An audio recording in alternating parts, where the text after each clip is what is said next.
Mnogi ribolovci upoređuju ili ti mešaju šaranski ribolov sa metod ribolovom iz razloga što se i u metod ribolovu i u šaranskom ribolovu mahom hvata šaranska riba, to jest najviši šaran. Međutim, razlike su ogromne.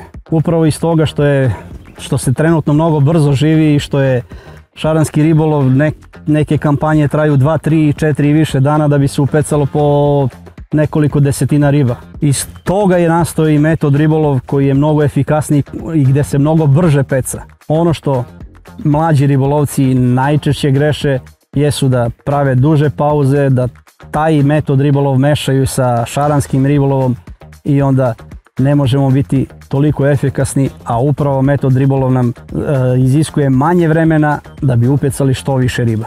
Metod ribolov se svrstava u tome da je mnogo precizniji, mnogo se brže hrani, mnogo se češće zabacuje i peca se na, ne znam, na 10 minuta je nešto možda period koji najduže čekamo i od zabačaja do zabačaja. Metod ribolov mora biti sličan kaveznom pecanju. Pauza za oko čekanja je po meni maksimalno u nekom letnjem periodu.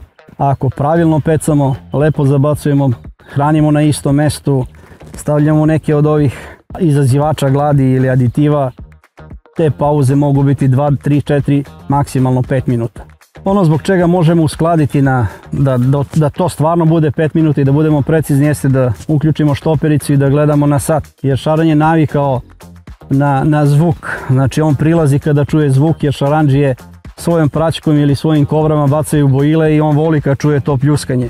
I on stalno prilazi. Iz tog razloga ne treba čekati duže od 5 minuta, nego zabacivati stalno i u istu tačku i taj zvuk koji proizvodi hranilica privlači šarana.